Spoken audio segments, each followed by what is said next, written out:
ตุผลอะไรที่มนุษย์ยังใช้สัญชาตญาณมากกว่าเหตุผลมันมีความสำคัญอย่างยิ่งครับในการใช้ชีวิตและการประสบความสำเร็จ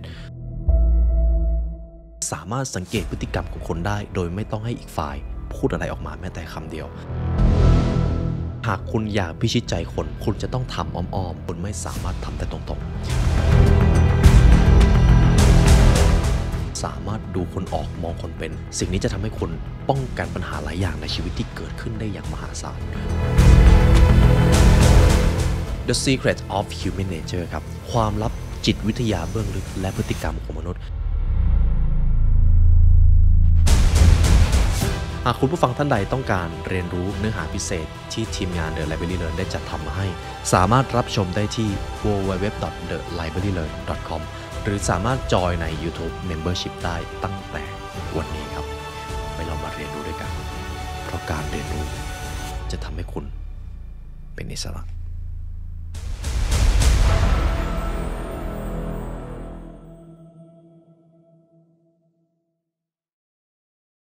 นี่คือหนังสือที่น่าสนใจมากครับ Power vs Force พลังและกำลังหนังสือเล่มนี้จะเป็นหนังสือที่ว่าด้วยเรื่องของจิตวิญญาณหรือในทางวิทยาศาสตร์มันคืออีกมิติหนึ่งที่เรากำลังใช้ชีวิตอยู่จะเป็นอีกเรื่องนึงครับที่ถ้าคุณผู้ฟังคลิปนี้จบชีวิตของท่านจะไม่เหมือนเดิมท่านจะเข้าใจว่าเพราะอะไรกฎแห่งแรงดึงดูดที่เราเคยได้ยินกันมามันถึงมีมูลความจริงและมันมีอิทธิพลอย่างยิ่งกับชีวิตทำไมทุกอย่างมันเกิดขึ้นในโลกแห่งหนึ่งที่เราสัมผัสไม่ได้แต่มันมีอยู่จริงแต่ท้ายที่สุดสิ่งที่มันอยู่ในโลกที่จับต้องไม่ได้มันส่งอิทธิพลกับโลกที่จับต้องได้ครับเรามาเริ่มเข้าเนื้อหาหนังสือเล่มนี้กันครับผมจะเล่าที่มาที่ไปของหนังสือเล่มนี้ก่อน Power vs Force ผมอยากให้คุณผู้ฟังจำคำสองคำนี้ Power ภาษาไทยคือพลัง Force คือกำลังผมจะแทนที่ด้วยคำว่า power กับ force นะครับเราจะได้เข้าใจกันง่ายๆศาสตราจารย์ดรเดวิดฮอว์กินส์ครับเป็นผู้คิดค้นงานวิจัยนี้ด้วย kinesiology ครับ kinesiology หรืออีกชื่อหนึ่งคือวิทยาศาสตร์การเคลื่อนไหวเป็นงานวิจัยที่เขาค้นพบว่ามันสามารถบอกค่าความแตกต่างระหว่างใช่กับไม่ใช่หรือค่าที่ถูกต้องกับค่าที่ผิดเดี๋ยวผมจะค่อยอธิบายภายหลังพลังและกำลังคืองานสำรวจพลวัตของจิตสำนึกมนุษย์และอิทธิพลต่อพฤติกรรมของมนุษย์โดยดรเดวิดฮอว์กินส์ครับจิตแพทย์และครูด้านจิตวิญญาณได้นำเสนอแผนที่ของจิตสำนึกที่จัดอันดับการรับรู้และพลังงานของมนุษย์ตั้งแต่1ถึงพันหนังสือเล่มนี้เสนอว่าความคิดอารมณ์และพฤติกรรมของมนุษย์สะท้อนระดับจิตสำนึกเฉพาะครับตรงนี้ผมจะแบ่งเป็นทีละเฟสที่1ผมจะเล่าก่อนว่าที่มาที่ไปที่ทำให้เขาค้นพบว่าระดับจิตสำนึกของมนุษย์หรือ conscious level ทำไมมันจะต้องเป็น0ถึงพันถ้ามนุษย์คนหนึ่งมี conscious level ที่0มนุษย์คนนั้นจะรู้สึกถึงความสิ้นหวังในชีวิตแต่ถ้ามนุษย์คนไหนมี conscious level ในระดับที่พันมนุษย์คนนั้นจะเป็นผู้ตื่นรู้ครับคำถามก็คือแล้วตอนนี้เราอยู่ในระดับไหนแล้วไอ้ตัวเลขเหล่านี้มันมาอย่างไรตรงนี้น่าสนใจมากผมจะเริ่มที่เฟสที่1นับตั้งแต่นี้นะครับ Power vs Force ผมจะอธิบาย Power กับ Force ให้คุณผู้ฟังเข้าใจง่ายๆดูหน้าปกนี้นะครับ Power อยู่ฝั่งสีขาวส่วน Force อยู่ฝั่งสีดำ Power คือพลังบริสุทธิ์คือพลังที่เปรียบดังคุณธรรมครับส่วน Force คือพลังด้านมืดของมนุษย์และมันมีอิทธิพลรุนแรงมากๆแต่ท้ายที่สุดแล้ว Power จะชนะ Force เสมอ Power คืออะไร Force คืออะไรมาเริ่มกันตรงนี้นะครับ Power เปรียบได้ดั่งพลังงานบริสุทธิ์สิ่งนี้ค้ำจุนโลกให้สงบสุขส่วนกำลังเปรียบได้ดั่งพลังมืดมันรุนแรงและพร้อมทำลายล้างทั้งชีวิตและโลกทั้งใบเปรียบได้ดั่งหยินกับหยางครับเป็นเหมือนหนังสือเล่มนี้เลยหยินกับหยางคือสีขาวกับสีดำที่ต้องอยู่ด้วยกันสภาวะของ Power และ Force สามารถตีเป็นตัวเลขที่วัดค่าได้หากสภาวะของคุณเกินเลข200คุณจะมีชีวิตที่ปกติสุขไปจนถึงการตื่นรู้แต่ถ้าหาก conscious level หรือสภาวะระดับจิตสำนึกของคุณต่ำกว่า200เมื่อไหร่คุณกำลังกลายเป็นทาสของ Force หรืออำนาจมืดครับและมันจะทำลายล้างคนไปตลอดกาลฟังดูน่ากลัวใช่ไหมครับแต่มันคือความจริงสิ่งที่เปรียบเปรยในโลกนี้ได้ดีที่สุดคุณผู้ฟังยังจำวิทยาศาสตร์ที่เราเรียนเรื่องแรงของนิวตันได้ไหมครับเมื่อออกแรงย่อมมีแรงเสียดทานย่อมมีแรงต้านนั่นคือ Force แต่ถ้าเป็น Power มันไม่มีแรงเสียดทานมันนิ่งสงบมันทรงพลังเปรียบได้ดั่งแรงโน้มถ่วงครับ คุณผู้ฟังลองคิดถึงแรงโน้มถ่วงของโลกมันไม่ต้องต่อสู้กับสิ่งใดมันมีอยู่ของมันแต่เราทุกคนก็ต้องใช้ชีวิตกับแรงโน้มถ่วงเราทุกคนปรับตัวเข้าหาแรงโน้มถ่วงครับนั่นคือ power ส่วน force ครับเปรียบได้ดั่งกำลังการเคลื่อนไหวจากอีกที่หนึ่งไปอีกที่หนึ่งหรืออีกตัวอย่างหนึ่งสมมติผมจะต่อยอะไรสักอย่างต่อยกระสอบทรายมันย่อมมีแรงต้านเข้ามาหาผมนั่นคือ force ทีนี้คุณผู้ฟังจะเห็นภาพแล้วว่า power มันทรงพลังกว่า force แต่ force ที่เปรียบเป็นพลังงานด้านมืดของมนุษย์มักจะเป็นสิ่งที่มนุษย์เข้าถึงได้ง่ายกว่าเพราะอะไรเดี๋ยวหลายท่านจะเข้าใจหลังจากนี้นะครับผมจะมีหัวข้อหนึ่งที่ว่า kinesiology เขาวัดได้อย่างไรว่าระดับจิตสำนึกของมนุษย์มันเป็น0 ถึง 1,000 มันจะมีการวัดรูปแบบหนึ่งครับที่ให้ผู้ถูกทดสอบวางแขนขนานกับพื้นซึ่งนักวิทยาศาสตร์ครับก็จะยืนอยู่ตรงกันข้ามโดยเอานิ้ว2นิ้วกดมาที่แขนตรงๆเลยนะครับหากคำถามนั้นเป็นคำถามที่คำตอบอยู่ในกลุ่มของคำว่าใช่ถูกต้องหรือเป็นพลังงานด้านบวกเป็น power แขนจะต้านแรงกดได้แต่ถ้าสิ่งที่นักวิทยาศาสตร์พูดเป็น force เป็นสิ่งที่อีกฝ่ายนึกและรู้สึกแย่หรือเป็นเรื่องที่มันไม่จริงแขนนั้นจะถูกกดลงได้อย่างง่ายดายเดี๋ยวตรงนี้ผมจะยกตัวอย่างสักชุดคำถามชุดหนึ่งที่ศาสตราจารย์ดรฮอว์กินส์ได้ใช้ถามนะครับดรฮอว์กินส์ครับเขาให้ผู้รับการทดสอบนึกถึงภาพคนที่เขารักหรือผู้นำที่เขาชอบยกตัวอย่างเช่นอับราฮัมลินคอล์นหากผู้รับการทดสอบคนนั้นศรัทธาในอับราฮัมลินคอล์นแขนที่เขากางออกมาจะต้านแรงกดของนักวิทยาศาสตร์ได้แต่อีกรอบหนึ่งดรฮอว์กินส์ให้ผู้รับการวิจัยจินตนาการถึงฮิตเลอร์แขนของเขาจะถูกกดลงได้อย่างง่ายดายครับซึ่งกล้ามเนื้อที่ถูกทดสอบคือส่วนที่เรียกว่าเดลทรอยด์นะครับเป็นส่วนของไหล่หากคำตอบเป็นสิ่งที่ถูกต้องแขนมันจะต้านได้แต่ถ้าคำตอบมันผิดแขนมันจะตกลงซึ่งตรงนี้ผมจะขอบอกก่อนว่าผมจะไม่ลงลึกถึงรูปแบบการทำการวิจัยของเขามากเพราะมีอยู่2เหตุผลที่1มันมีความซับซ้อนในการตั้งคำถามและอยู่ที่ตัวผู้รับการทดสอบด้วยว่าระดับจิตสำนึกของเขาอยู่ที่ระดับเท่าไหร่กับเหตุผลที่2ครับการทดสอบนี้ในทางวิทยาศาสตร์ยังเป็นเรื่องที่ถกเถียงกันอยู่แต่กระบวนการอาจจะไม่ได้น่าสนใจเท่าสิ่งที่ดรฮอว์กินส์ค้นพบครับดรฮอว์กินส์ค้นพบว่าทุกอย่างในโลกนี้มันเกิดขึ้นในระดับควอนตัมในระดับที่โลกแห่งนั้นนะครับมันทุกอย่างเป็นไปได้หมดเลยคุณผู้ฟังลองนึกถึงโลกของควอนตัมนะครับเป็นโลกที่อยู่กับเราแต่เราสัมผัสด้วยกายภาพไม่ได้แต่สัมผัสผ่านจิตใจได้โลกแห่งนั้นเวลาไม่ได้เป็นเชิงเส้นความเป็นไปได้มีไม่สิ้นสุดเปรียบเสมือนโลกแห่งความฝันโลกแห่งจินตนาการทุกอย่างเกิดขึ้นในโลกแห่งนั้นครับแล้วเมื่อโลกแห่งนั้นมันมีบางสิ่งบางอย่างเกิดขึ้นโลกกายภาพที่เรากำลังอยู่ถึงจะแปรเปลี่ยนตามผมจะมาที่ข้อที่2 The causality of universe สิ่งที่เราคิดในโลกนี้เรามักจะคิดว่าทุกอย่างเกิดขึ้นเป็นลำดับเป็นขั้นตอนก่อนที่จะมีผลลัพธ์ซึ่งมันก็ดูสมเหตุสมผลใช่ไหมครับแต่จากการค้นคว้าวิจัยของดรฮอว์กินส์ครับในแง่ของจิตวิญญาณเขาพบว่าแท้จริงแล้วมันตรงกันข้ามผมจะมีรูปภาพหนึ่งให้ทุกท่านดูรูปภาพที่ว่า ABC ครับเราทุกคนมักจะคิดว่าหากบางสิ่งบางอย่างมันเกิดขึ้นหรือผลลัพธ์อะไรเกิดขึ้นมันจะต้องมีลำดับขั้นตอน A จะต้องไป B B ก็จะต้องไป C แล้วหลังจากนั้น A B C จึงกลายเป็นผลลัพธ์แต่ความเป็นจริงมันตรงกันข้ามครับทุกอย่างเป็น A B C มาก่อนทุกอย่างมันถูกกำหนดผ่านโลกของควอนตัมหรือโลกในจินตนาการของมนุษย์แล้วหลังจากนั้นสิ่งที่เป็นลำดับขั้นตอนหรือระเบียบแบบแผนจึงเกิดขึ้นตามมาทีหลังผมจะพูดในแง่มุมเรื่องของความสำเร็จในเชิงจิตวิญญาณนะครับสิ่งนี้ถ้าคุณผู้ฟังเข้าใจคุณจะเข้าใจเลยว่าทำไมกฎแห่งแรงดึงดูดหรือ laws of attraction มันทรงพลังอย่างยิ่งสมมุติผมอยากประสบความสำเร็จผมอยากมีเงิน10 ล้านผมอยากมีเงิน10 ล้านผมก็มาคิดว่าถ้าผมจะเริ่มต้นมีเงิน10 ล้านผมจะต้องมีลำดับขั้นตอนอะไรบ้างผมจะต้องเริ่มต้นพัฒนาตัวเองอ่านหนังสือทำงานหนักแล้วก็เก็บหอมรอมริบเอาไปลงทุนผมก็จะได้มีเงิน10 ล้านซึ่งมันก็ดูสมเหตุสมผลใช่ไหมครับแต่ถ้าใช้อีกวิธีหนึ่งคุณจะได้ผลลัพธ์มาอย่างรวดเร็วและกฎแห่งแรงดึงดูดจะทำงานทันทีผมไม่วางแผนอะไรทั้งนั้นผมเริ่มต้นด้วยวิธีนี้ก่อนภาพในวันที่ผมมีเงิน10 ล้านจะต้องเป็นแบบนั้นจะต้องเป็นแบบนี้ผมจะต้องมีวิถีชีวิตแบบนี้ทุกอย่างเกิดขึ้นในความคิดของผม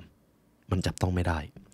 และเมื่อถึงจุดหนึ่งถ้าผมศรัทธาในความคิดของตัวเองมากพอหรือจินตนาการของผมมันทรงพลังมากพอที่จะโดนบันดาลใจ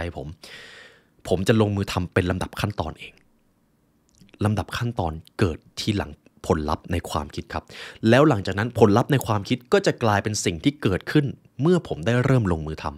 ำนี่คือกฎแห่งแรงดึงดูดครับทุกท่านสิ่งที่ดร. ฮอว์กินส์ค้นพบผมว่า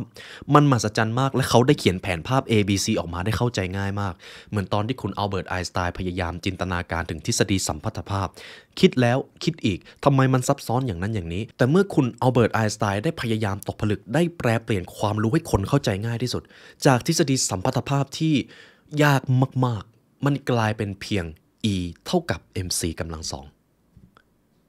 มหัศจรรย์นะครับจากความที่มันยากมันซับซ้อนเปลี่ยนมาให้เป็นสมการง่ายๆและนี่ก็เป็นอีกสิ่งหนึ่งที่ดร. ฮอว์กินส์ได้ทำขึ้นมาแปลเปลี่ยนจากความซับซ้อนในโลกของจิตวิญญาณหรือโลกของควอนตัมกลายมาเป็นสมการเพียงแค่ a b c เท่ากับ a ไป b และไป c เดี๋ยวคุณผู้ฟังเห็นแผนภาพอยู่ใช่ไหมครับทีนี้นี่คือเฟสที่1ที่ว่าทำไมทุกอย่างมันเกิดขึ้นในโลกที่คุณจับต้องไม่ได้ความคิดสำคัญอย่างยิ่งครับคุณผู้ฟังจะเห็นคำว่า the hidden determinations of human behaviors ทุกอย่างมีที่มาที่ไปทำไมมนุษย์ถึงทำแบบนั้นทำแบบนี้แต่สิ่งที่กำหนดพฤติกรรมของเราจริงๆไม่ใช่ตัวเหตุการณ์แต่เป็นโลกภายในของมนุษย์หรือในระดับของจักรวาลนะครับนี่คือเฟสที่1เฟสที่2อันนี้ผมว่าเป็นจุดไคลแม็กซ์ของหนังสือเล่มนี้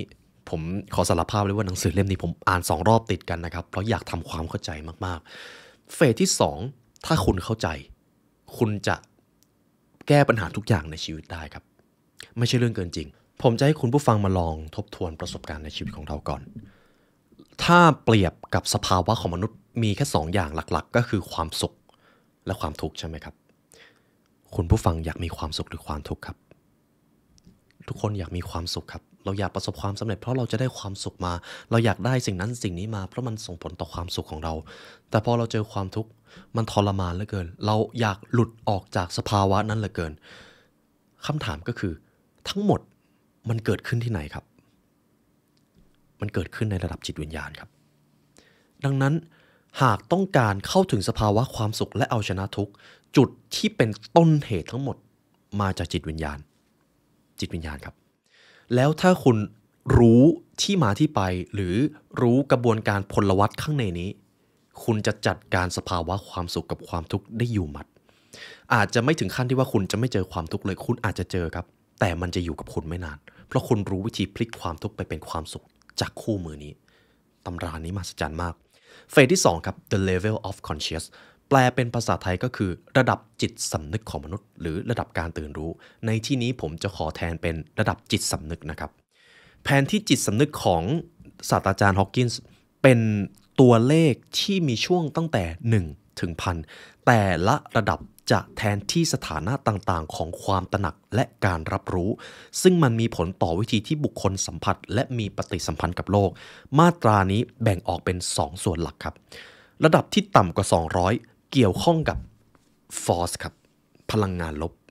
แต่ถ้าเกิน200ขึ้นไปจะเป็น power หากคุณต้องการเข้าถึงสภาวะความสุขคุณจะต้องมีตัวเลขเกิน200ทีนี้ผมจะมีอธิบายเพิ่มนิดนึงนะครับในเรื่องของตัวเลขตั้งแต่0ไปจนถึง1,000สมมุติว่าตัวเลข0ถึง100มันจะเป็นระบบลอการิทึมครับจะไม่ใช่1 2 3 4 5 6นับไปถึง100ไม่ใช่ครับเพียงแค่1ไป2มันก็มีมูลค่ามหาศาลแล้วถ้า1ไป3มันจะเป็นระดับยกกำลังเลยครับมันเป็นตัวเลขระบบลอการิทึมขอไปครับตรงนี้ผมหลับตอนเรียนคณิตศาสตร์แต่ขอแค่เข้าใจตัวเลขนี้แบบคร่าวๆแล้วว่าที่มาที่ไปต่ำกว่า200สูงกว่า200คืออะไรเท่านี้คุณก็พัฒนาตัวเองได้มหาศาลแล้วครับเรามาเริ่มที่ตรงนี้กันครับตัวเลขระดับต่ำกว่า200สิ่งนี้เรียกว่ากำลังหรือ force เป็นพลังงานด้านมืดเอาล่ะครับคุณผู้ฟังเราจะมาเริ่มที่ตัวเลขกันตัวเลขตัวแรกนะครับคือ0ครับหากคุณมีตัวเลขระดับจิตสำนึกเท่านี้คุณจะไม่อยากมีชีวิตอยู่คุณจะฆ่าตัวตาย0ครับเป็นตัวเลขที่เหมือนตายทั้งเป็นครับเหมือนตายไปแล้วระดับต่อไปครับอันนี้เป็นระดับที่1 shame ครับความอับอายวัดเป็นตัวเลข conscious level หรือระดับจิตสำนึกได้ที่20นั่นหมายความว่าความอับอายกับความตายเป็นสิ่งที่มนุษย์กลัวพอๆกันเลยครับความอับอายในที่นี้ เป็นลักษณะของการถูกหักหลังเป็นลักษณะของการรู้สึกว่าตัวเองไร้ค่ามนุษย์ที่มีตัวเลขระดับจิตสำนึกที่20เขาจะเกลียดชังตัวเองความอับอายเป็นอะไรที่ทรงพลังมากครับในพลังงานด้านมืดสำหรับมนุษย์นะครับเมื่อใดก็ตามที่เรารู้สึกอายเราจะไม่อยากอยู่ในบริเวณนั้นเราจะอยากตีตัวออกห่างเราจะรู้สึกว่าตัวเองไร้ค่านั่นหมายความว่าหากคุณทำให้ใครรู้สึกอับอายนั่นเป็นการกระทำที่ทำให้อีกฝ่ายรู้สึกแย่ที่สุดเท่าที่คุณจะทำได้ครับความอับอายเป็นพลังมืดที่ทรงพลังมากระดับที่2ความรู้สึกผิดวัดเป็นตัวเลขระดับจิตสำนึกได้ที่30ครับความรู้สึกผิดในภาษาอังกฤษก็คือ guilt ครับเป็นความรู้สึกตำหนิตัวเองรู้สึกผิดและมันนำไปสู่การลงโทษตัวเองมนุษย์ที่มีระดับจิตสำนึกอยู่ในระดับนี้มักจะทำให้ผู้อื่นเดือดร้อนและไม่ยอมรับผู้อื่นไม่ยอมรับโลกทำตัวขวางโลกนั่นเองหรือบางครั้งอาจจะเกิดการฆาตกรรมผู้อื่นก็ได้นี่คือความรู้สึกของ guilt ครับตัวเลข30ระดับที่3ความเฉยเมย apathy ครับวัดเป็นตัวเลขระดับจิตสำนึกได้ที่50มีลักษณะเหมือนความหมดหวังและสิ้นหวังไม่เอาโลกไม่เอาอะไรทั้งนั้นไม่มีความหวังในชีวิตเป็นบุคคลที่รู้สึกว่าไม่สามารถเปลี่ยนแปลงประสบการณ์ของตนได้มนุษย์ที่มีระดับจิตสำนึกอยู่ในระดับนี้จะสิ้นหวังครับเมื่อคุณอยู่ด้วยคุณอาจจะโดนความสิ้นหวังของเขาเล่นงานก็ได้สภาวะซึมเศร้าเกิดได้ง่ายอย่างยิ่งในระดับที่ต่ำกว่านี้ครับ50 30 20ระดับที่4ความเศร้าโศกครับวัดเป็นตัวเลขระดับจิตสำนึกได้ที่75ความเศร้าโศกคือสภาวะที่มนุษย์ถูกครอบงำด้วยความเศร้าและการสูญเสียมักส่งผลให้เกิดการถอนตัวจากการมีชีวิตถอนตัวจากการสร้างชีวิตรู้สึกว่าตัวเองเข้าสู่โหมดของการซึมเศร้าไม่ได้อยากมีชีวิตอยู่หากมนุษย์ผู้นั้นปล่อยให้ตัวเองอยู่กับความเศร้าโศกนานมันจะกลายเป็นความเฉยเมยจาก75จะกลายเป็น50จาก50ก็อาจจะกลายเป็น30และถ้าหนักหน่อยอาจจะกลายเป็น0ก็ได้และถ้าเป็น0นั่นก็คือการไม่อยากมีชีวิตอยู่นั่นเองครับนี่คือระดับที่4ระดับที่5 fear ครับความกลัวครับวัดเป็นตัวเลขระดับจิตสำนึกได้ที่100มีลักษณะเป็นความกังวลและไม่มั่นคงนำไปสู่พฤติกรรมของการหลีกเลี่ยงที่จะลงมือทำรวมไปถึงการลังเลสงสัยในตัวเองความกลัวเป็นพลังขับเคลื่อนที่สำคัญอย่างยิ่งครับความกลัวสำคัญในระดับหนึ่งแต่ถ้ามันเกินไปกว่านั้นความกลัวจะกลายเป็นผลเสียครับการลังเลสงสัยไม่กล้าคิดไม่กล้าทำไม่เคารพในตัวเองหวาดกลัวหวาดระแวงไปเสียทุกอย่างเมื่อนั้นเขาก็กำลังอยู่ในสภาวะที่ถูกฟอร์สเข้ามาครอบงำนั่นเองต่อไประดับที่6ครับความโลภ grief ครับหรือgreed ความโลภในที่นี้เป็นสิ่งที่ถูกขับเคลื่อนด้วยความต้องการและความลุ่มหลงมักนำไปสู่การเสพติดยึดติดและการผูกพันความโลภก็เป็นอีกพลังหนึ่งที่น่ากลัวไม่แพ้กันครับความโลภทำให้มนุษย์ตัดสินใจด้วยความหุนหันพลันแล่นทำให้มนุษย์เลือกที่จะเอาเปรียบชิงดีจากผู้อื่นหรือแม้แต่ทำลายชีวิตผู้อื่นเพราะความโลภมันคือสิ่งที่ยังมีอยู่ในชีวิตนี้ใครที่ถูกกระตุ้นด้วยความโลภนั่นหมายความว่าระดับจิตสำนึกของเขาอยู่ในค่าที่125ครับระดับต่อไปความโกรธครับanger วัดเป็นตัวเลขจิตสำนึกได้ที่150ความโกรธเป็นสิ่งที่โดนขับเคลื่อนด้วยความหงุดหงิดและความคับแค้นใจซึ่งสามารถนำไปสู่ความก้าวร้าวได้ความกลัวเป็นพลังมืดที่รุนแรงมากนะครับคุณผู้ฟังเมื่อมันเกิดขึ้นแล้วมนุษย์หลายคนจะต้องจ่ายบทเรียนราคาแพงให้กับเจ้าสิ่งนี้ anger ระดับที่8ครับความหยิ่งยโส pride วัดเป็นตัวเลขได้ที่175เป็นระดับสูงสุดของจิตสำนึกที่ทำลายล้างเป็นพลังของฟอร์สมีลักษณะโดยรวมถึงความหยิ่งพยองความภาคภูมิใจในตัวเองที่มันผิดคำว่า pride ในที่นี้ครับสะท้อนได้เลยว่าใครที่ประสบความสำเร็จหรือทำอะไรสำเร็จแล้วมีอีโก้เริ่มไม่ฟังใครเริ่มมีความหยิ่งทะนงสูงสุดแสดงว่าเขากำลังอยู่ในฟอร์สค่าตัวเลขที่175นี่คือตัวเลขระดับตั้งแต่0มาจนถึง175ครับใกล้จะถึง200แล้วทีนี้ผมอธิบายได้อย่างนี้ครับหากมนุษย์คนหนึ่งอยู่ในสภาวะที่อับอายรู้สึกผิดรู้สึกเฉยเมยสิ้นหวังกับชีวิตรู้สึกเศร้าตลอดเวลารู้สึกกลัวตลอดเวลารู้สึกโกรธหรือมีความหยิ่งทะนงนั่นหมายความว่าระดับจิตสำนึกของเขาอยู่ต่ำกว่า200ในบางช่วงเวลาระดับจิตสำนึกของเราก็อาจจะมีการผันผวนบ้างก็ได้แต่มันคือค่าเฉลี่ยของคนคนนั้นครับทีนี้แหละครับคุณผู้ฟัง คิดว่ามีช่วงเวลาไหนที่ตกอยู่ในสภาวะของ force บ้างไหมครับถ้ารู้ตัวแล้วเดี๋ยวเราจะดันมาเป็น power กันเพราะสุดท้ายแล้ว power จะยิ่งใหญ่กว่า force เสมอธรรมะชนะอธรรมนั่นเองครับทีนี้เราจะมาพูดถึงระดับที่มันสูงกว่า200สิ่งนี้แหละครับคือ power เป็นพลังบริสุทธิ์มันทรงพลังอย่างยิ่งมันคือสิ่งที่ยังค้ำจุนจักรวาลเรามาดูกันตัวแรกของ power ครับ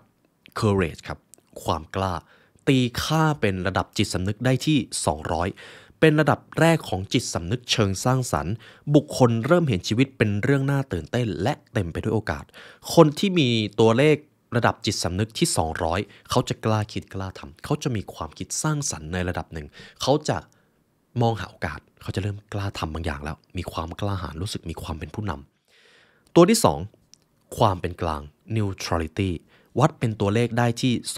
250เป็นลักษณะที่ทัศนคติของการยืดหยุ่นและปรับตัวได้มีการตัดสินผู้อื่นน้อยลงและยอมรับความเป็นไปในชีวิตมากขึ้นประมาณว่าพอ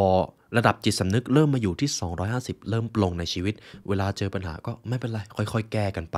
แสดงว่าคนคนนั้นกำลังอยู่ในโซนของ neutrality ครับ250ระดับที่3ของ power willing ครับ willingness ความเต็มใจวัดเป็นตัวเลขระดับจิตสำนึกได้ที่310เป็นลักษณะของการมองโลกในแง่ดีและหาทางเชิงรุกในการเผชิญหน้ากับความท้าทายของชีวิตเต็มใจทำงานนี้เต็มใจทำสิ่งนี้เต็มใจที่จะใช้ชีวิตคนที่อยู่ในสภาวะของ willingness ครับจะมีค่าจิตสำนึกอยู่ที่310เพียงเท่านี้ก็เริ่มมีความสุขแล้วนะครับ willing เต็มใจใช้ชีวิตมากเลยทุกอย่างในชีวิตมันจะต้องมีบางสิ่งบางอย่างให้เราได้ค้นหาแน่ๆต่อไปครับระดับ acceptance การยอมรับวัดเป็นตัวเลขได้ที่350ระดับนี้เกี่ยวข้องกับความเข้าใจและการให้อภัยยอมรับในชีวิตครับให้อภัยผู้อื่นไม่โกรธแค้นผู้อื่นสามารถจัดการกับความโกรธและความไม่พอใจในชีวิตได้เริ่มมีความปลงมากขึ้นอีกระดับหนึ่งแล้วนั่นเองมีการรักษาอารมณ์ของตัวเองได้อย่างดีเยี่ยมครับนี่คือการยอมรับระดับที่5ครับ reason เหตุผลเริ่มมีเหตุมีผลเข้าใจถึงความเป็นไปในชีวิตคนที่อยู่ในระดับนี้ก็คือ400จะมีความคิดที่มีเหตุผลและตรรกะมีความเกี่ยวข้องกับความคิดเชิงวิทยาศาสตร์และปรัชญาครับในการวิจัยของดรฮอว์กินส์ครับคนที่อยู่ในระดับนี้เช่นอย่างคุณอัลเบิร์ตไอน์สไตน์เขาวัดค่าได้ที่499ครับทำให้เห็นเลยว่าคนที่อยู่ในระดับนี้มักจะเป็นนักวิทยาศาสตร์ที่ได้รับรางวัลโนเบลสามารถสร้างการเปลี่ยนแปลงได้ผ่านผลงานวิทยาศาสตร์ของเขาระดับที่6ครับ Love ความรักครับความรักในที่นี้เดี๋ยวเราอาจจะต้องมาอธิบายกันยาวระดับหนึ่งวัดเป็นตัวเลขระดับจิตสำนึกได้ที่500ครับความรักในที่นี้ไม่ใช่ความรักแบบลุ่มหลงหรือรักแบบโรแมนติกนะครับไม่ใช่เลยแต่เป็นความรักที่บริสุทธิ์ไม่มีเงื่อนไขครับรักโดยไม่ได้คาดหวังรักเพื่อที่จะให้อีกฝ่ายได้ดีหวังดีกับผู้อื่นนั่นเองเป็นลักษณะของความเมตตากรุณาและความรู้สึกลึกซึ้งถึงการเชื่อมโยงกับผู้อื่นครับคนที่เข้าถึงสภาวะนี้ได้จะรู้สึกรักในเพื่อนมนุษย์รักในโลกใบนี้และก็อยากทำบางสิ่งบางอย่างเพื่อให้สิ่งเหล่านั้นมีการเติบโตมีความก้าวหน้ามากขึ้นมันไม่มีเงื่อนไขเลยครับคนที่รู้สึกในสิ่งนี้จะรู้สึกว่าทุกคนหรือโลกใบนี้มันช่างสวยงามเหลือเกินดังนั้นครับคุณผู้ฟังความรักเป็นอีกพลังหนึ่งที่ทรงพลังมากผมจะเปรียบได้ดั่งความรักของคุณพ่อคุณแม่นะครับในทางวิทยาศาสตร์ความรักของคุณพ่อคุณแม่มันเป็นอะไรที่ทรงพลังมากท่านสามารถทำหลายสิ่งหลายอย่างได้เพื่อลูกของเขาหรือเขาสามารถทำได้ตั้งแต่ตอนที่เขายังไม่เห็นหน้าลูกของตัวเองด้วยซ้ำมันเป็นความรักที่บริสุทธิ์ครับเป็นเหตุผลที่ว่าทำไมในปรัชญาหรือในศาสนาจึงมักจะบอกเป็นเสียงเดียวกันว่าความรักของบิดามารดามันเป็นสิ่งที่บริสุทธิ์ที่สุดแล้วเพราะเขารักลูกของเขาตั้งแต่ยังไม่เห็นหน้าหรือตั้งแต่ยังเป็นตัวอ่อนด้วยซ้ำซึ่งมันหาได้ยากอย่างยิ่งครับสำหรับมนุษย์มันคือสิ่งที่มหัศจรรย์ของการเป็นมนุษย์ระดับต่อไปครับระดับที่7 bliss ความสุขคำว่าความสุขในที่นี้วัดเป็นตัวเลขได้อยู่ที่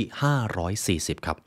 ความสุขในที่นี้คือสถานะของความสงบและลึกซึ้งในการมีชีวิตเป็นชีวิตที่ถูกสัมผัสในฐานะที่กลมกลืนและถูกเติมเต็มเป็นที่เรียบร้อยแล้วความสุขครับคำว่า bliss ในที่นี้ก็คือเริ่มมีความเข้าใจในชีวิตเข้าใจความเป็นไปความสุขคือการ รับผิดชอบชีวิตเริ่มยอมรับถึงความเป็นไปในชีวิตผมสารภาพเลยว่าในระดับ power นะครับพอ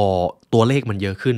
ผมจะเริ่มอธิบายมันได้ยากมากขึ้นซึ่งมันเป็นเรื่องปกติครับดรฮอว์กินส์บอกเลยว่ายิ่งระดับสูงขึ้นมากเท่าไหร่คุณยิ่งอธิบายออกมาเป็นคำพูดได้ยากมากขึ้นเท่านั้นทีนี้คุณผู้ฟังครับเรามาถึงระดับที่8 peace ครับความสงบสุขความสงบในที่นี้คือระดับชั้นสูงนะครับมีทั้งนักปราชญ์และก็ผู้นำทางความคิดหลายท่านมาถึงจุดนี้คำว่าความสงบคือระดับของการเริ่มตรัสรู้และตระหนักรู้ถึงความเป็นหนึ่งเดียวกับทุกสิ่งที่มีอยู่เริ่มตรัสรู้ถึงความเป็นจริงเริ่มมองเห็นแล้วว่าโลกมีการทำงานอย่างนั้นอย่างนี้และก็ยอมรับในสิ่งที่มันเป็นระดับของการตรัสรู้นั่นเองทีนี้ครับระดับสุดท้ายครับเป็นระดับที่สูงที่สุดและเป็นสิ่งที่มหัศจรรย์อย่างยิ่งของมนุษยชาติคือ enlighten ครับเป็นระดับของการตรัสรู้อยู่ในค่าตัวเลขที่700ถึง 1,000 เป็นระดับสูงสุดของจิตสำนึกของมนุษย์เท่าที่มนุษย์สัมผัสได้มันเกี่ยวข้องกับผู้นำทางจิตวิญญาณและมีลักษณะของการรับรู้ที่บริสุทธิ์และเป็นหนึ่งเดียวกับสิ่งศักดิ์สิทธิ์คนที่สามารถมาถึงจุดนี้ได้ใช่ครับหนึ่งคือพระพุทธเจ้าเจซุสหรือพระเยซูก็มาถึงจุดนี้พระกฤษณะก็มาถึงจุดนี้ตามที่คุณเดวิดฮอว์กินส์ได้บอกไว้มันเป็นระดับของการตรัสรู้ครับมันสูงมากและผมไม่รู้เหมือนกันว่าจะอธิบายออกมาเป็นคำพูดอย่างไรเมื่อคุณไปถึงจุดนั้นแล้วคุณจะรู้สึกอย่างไรผมตอบไม่ได้ครับมันอธิบายออกมาไม่ได้เลยหรือแม้แต่คุณฮอว์กินส์เองยังอธิบายออกมาแค่ว่ามันคือการตื่นรู้เป็นการตรัสรู้ในการมีชีวิตที่นี่ครับคุณผู้ฟังได้เข้าใจแล้วว่าระดับ conscious level หรือระดับจิตสำนึกของมนุษย์มันมีระดับของมันแต่ละระดับก็ทำให้มนุษย์เข้าถึงสภาวะที่แตกต่างกันท่านอยู่ในระดับไหนทีนี้พอฟังถึงตรงนี้อาจจะเกิดคำถามแล้วถ้าต้องการดันระดับจิตสำนึกของตัวเองอยากเข้าถึงการตื่นรู้ต้องทำอย่างไรเดี๋ยวผมขออุบไว้ก่อนเรามาเริ่มที่ตรงนี้กันก่อนครับคำถามที่สำคัญอย่างยิ่งก็คือ power กับ force ใครจะชนะหากพูดตามเป็นสถิติเป็นตัวเลขส่วนใหญ่นะครับมนุษย์เกิน 70% อยู่ในโหมดของ Force ส่วนอีก 30% อยู่ในโหมดของ Power ทีนี้จากงานวิจัยของคุณเดวิดฮอว์กินส์นะครับได้บอกไว้เลยว่ามีเพียงแค่ 8% ของคนบนโลกเท่านั้นที่มีตัวเลขระดับจิตสำนึกสูงเกิน 400 มีเพียงแค่ 4% เท่านั้นที่มีตัวเลขเกิน 500 และคนที่มีตัวเลขเกิน 600 นั้นหาได้ยากอย่างยิ่งคนที่มีระดับจิตสำนึกเกิน600นะครับคือ1ในหลายล้านเลยซึ่งหาได้ยากมากจริงๆทีนี้ส่วนที่มันน่าสนใจต่อจากนั้นก็คือเขาค้นพบว่าคนที่มีระดับ conscious level แต่ละแบบจะมีอาชีพที่แตกต่างกันครับหากคุณมีระดับจิตสำนึกในระดับนี้คุณอาจจะได้อยู่ในสภาพแวดล้อมแบบนี้อันนี้น่าสนใจมากเดี๋ยวผมจะค่อยๆไล่ไปทีละตัวนะครับจากการค้นหาถึงระดับจิตสำนึกของคนค้นพบว่าคนที่มีระดับจิตสำนึกต่ำกว่า200มักจะอยู่ในสภาพแวดล้อมของชนชั้นแรงงานครับมันเป็นแบบนั้นอาจจะไม่ใช่ทุกคนครับแต่ส่วนใหญ่ที่ดรฮอว์กินส์ค้นพบ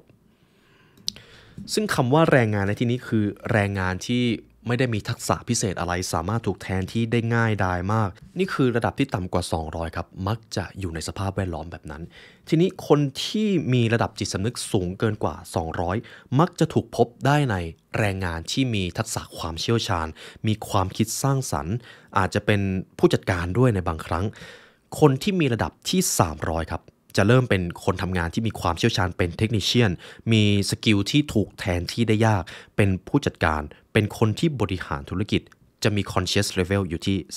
300คนที่มี conscious level หรือระดับจิตสำนึกอยู่ที่400ครับมักจะอยู่ในสภาพแวดล้อมของคนที่มีการศึกษาที่สูงเป็นศาสตราจารย์เป็นผู้บริหารหรือเป็นนักวิทยาศาสตร์คนกลุ่มนี้มักจะถกเถียงเรื่องของปรัชญาเรื่องของแนวคิดเพื่อที่จะหาข้อมูลบางอย่างคนที่มีระดับ conscious level 400เริ่มมีเขาเรียกว่าเป็นปัญญาชนแล้วนะครับคนที่มีระดับ conscious level ในระดับที่500จะเริ่มเป็นผู้นำทางความคิดแล้วครับเริ่มเป็นคนที่ส่งต่อแรงบันดาลใจดำเนินชีวิตด้วยความรัก motivate people ให้อำนาจทางจิตใจกับคนถ้าผมนึกออกก็จะเป็นอย่างคุณมาร์ตินลูเทอร์คิงที่สามารถส่งต่ออิทธิพลให้กับคนทั้งโลกได้หรือท่านมหาตมะคานธีที่สามารถปลดอาวุธของจักรวรรดิอังกฤษโดยไม่ต้องรบเลยอันนี้คือ conscious level คนเหล่านี้จะสูงมากนะครับในระดับที่สูงกว่า500ขึ้นไป คือผู้นำทางจิตวิญญาณแหละครับจะเริ่มมีความสามารถในการส่งต่อปรัชญาให้คำสอนคนให้มนุษยชาติได้ค้นพบอิสรภาพคนที่สามารถทำแบบนี้ได้มักจะมีระดับจิตสำนึกเกิน500ครับระดับ600ครับเดี๋ยวจะมีข้อมูลหนึ่งแค่ตรงนี้นะครับคนที่มี conscious level ถึงระดับที่600หรือสูงมากกว่านั้นจะเริ่มเป็นตำนานของโลกแล้วครับจะเป็นบุคคลที่ถูกพูดถึงแม้ว่าตัวตนของเขาอาจจะไม่ได้อยู่แล้วและเป็นคนที่สามารถสร้างแรงบันดาลใจสร้างอิสรภาพหรือสร้างความสำเร็จให้คนมาได้คนกลุ่มนี้จะเป็นคนที่ยังถูกนึกถึงอยู่ทุกวันนี้ครับจะมีส่วนใหญ่จะเป็นศาสดาที่ผมนึกออกอย่างท่านพระสัมมาสัมพุทธเจ้าพระเยซูหรือผู้นำต่างๆในศาสนาเขาจะมี conscious level อยู่ที่600หรือสูงกว่านั้นซึ่งนี่นั่นหมายความว่ามนุษย์มีพลังมหัศจรรย์มากๆครับและพลังนั้นอยู่ในตัวเราทุกคนเลยอยู่ที่ว่าเราจะพัฒนามันหรือไม่ย้ำอีกครั้งนะครับคุณผู้ฟังยังจำสมการ ABC ได้ไหมครับถ้าคุณพัฒนาโลกในจิตวิญญาณได้ก็คือคุณมีสมการ ABC ที่แข็งแกร่งมาแล้วและถ้าสมการตัวนั้นมันแข็งแกร่งมากพอสิ่งที่เป็นลำดับชั้นสิ่งที่เป็นเหตุการณ์และผลลัพธ์จะเกิดขึ้นตามมาภายหลังทุกอย่างถูกกำหนดอยู่ในโลกที่มองไม่เห็นครับมันดูมหัศจรรย์มากเลยใช่ไหมครับแต่ผมเชื่อว่าตั้งแต่วันที่เราเกิดจนมาถึงทุกวันนี้มันมีเหตุการณ์หลายอย่างมากที่มันเกิดขึ้นแล้วเราก็อธิบายไม่ได้เพราะในโลกนี้กำหนดอยู่ครับในทางวิทยาศาสตร์มันคือโลกแห่งควอนตัมครับแต่ในทางปรัชญามันคือโลกของจิตวิญญาณนั่นเองอย่างที่ผมบอกครับวินาทีแรกที่ท่านฟังคลิปนี้กับตอนนี้ชีวิตท่านเริ่มไม่เหมือนเดิมแล้วเพราะคุณได้เข้าถึงคัมภีร์ที่มันทรงพลังมากในการยกระดับจิตวิญญาณของตัวเอง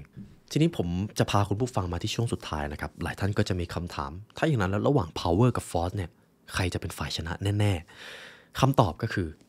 power จะชนะเสมอในระยะยาวครับเพราะ force เช่นความโกรธความโลภความยิงทะนงความสิ้นหวังจะทำให้มนุษย์ได้ผลลัพธ์มาแค่ในระยะสั้นอย่างเช่นความโกรธถ้าผมลงมือบังคับใครด้วยความโกรธผมก็อาจจะได้ผลลัพธ์มาเลยแต่สิ่งที่ผมจะต้องเสียในระยะยาวมันย่อมเยอะกว่าแน่ๆรวมไปถึงการใช้ force ในทุกประเภทมันอาจจะทำให้คุณได้ผลลัพธ์แต่คุณก็จะต้องรับผลกรรมในท้ายที่สุดดังนั้นจงฝึกใช้ power จงทำให้ระดับ conscious level หรือระดับจิตสำนึกอยู่ในฝั่งของ power ให้มากเข้าไว้ตัวเลขทั้งหมดเปรียบได้ดั่งคลื่นพลังที่แต่ละคนมีอะไรที่เป็นคลื่นย่อมมีการเปลี่ยนผ่านและดึงดูดซึ่งกันและกันทีนี้คุณผู้ฟังก็เข้าใจแล้วว่าเรามีพลังมหาศาลขนาดไหนและหลายท่านก็จะเริ่มมีคำถามที่สำคัญอย่างยิ่งแล้วถ้าต้องการยกระดับ conscious level หรือระดับจิตสำนึกของตัวเองต้องทำอย่างไรไว้มาต่อกันพาร์ทหน้านะครับเดี๋ยวผมจะเอามาแผ่ขยายให้คุณผู้ฟังว่าถ้าต้องการไปสู่จุดของการ enlighten ต้องรู้อะไรบ้างไว้เรามาติดตามกันที่เอพิโซดต่อไปเอพิโซดนี้ผมอยากให้คุณผู้ฟังทำความเข้าใจตัวเลขทั้งหมดแล้วก็ทฤษฎีทั้งหมดอาจจะไม่เรียกว่าทฤษฎีครับเพราะมันเป็นสิ่งที่เรารับรู้ได้จริงๆของศาสตราจารย์ดรเดวิดฮอว์กินส์นะครับเป็นหนังสือที่คือเรียกว่าม้ามืดครับในช่วงนั้นผมไม่รู้ผมจะอ่านอะไรผมมาเจอหนังสือเล่มนี้ด้วยความบังเอิญและมันเปลี่ยนแปลงชีวิตของผมไปตลอดกาลครับรวมถึงคุณผู้ฟังด้วยและเช่นเคยครับหากทุกท่านฟังมาถึงตรงนี้แล้วอยากใช้เวลาเรียนรู้กับ The Library Learn ให้ลึกซึ้งกว่านี้ครับคุณผู้ฟังสามารถเรียนรู้ได้ใน Premium Content ของพวกเราในที่นั้นมีทั้งตำราความสำเร็จการพัฒนาตัวเองหรือบางตำรานะครับที่ผมไม่สามารถเอามาพูดในที่สาธารณะได้มันจะมีความดาร์กนิดนึงครับทุกท่านสามารถเข้าถึงความรู้เหล่านั้นได้ใน Premium Content ของพวกเราที่ www.thelibrarylearn.com ครับหรือเดี๋ยวผมจะวางทิ้งลิงก์ไว้ข้างล่างและในวันนี้ครับหากทุกท่านฟังมาถึงตรงนี้ยินดีด้วยครับทุกท่านได้เจอความรู้ที่ทรงพลังอย่างยิ่งของโลกใบนี้และในวันนี้ได้เวลาอันสมควรแล้วครับทีมงาน The Library Learn และตัวผมไลออนยุวศิลป์ขอลาไปก่อนขอให้วันนี้เป็นวันที่ดีของทุกท่านนะครับสวัสดีครับ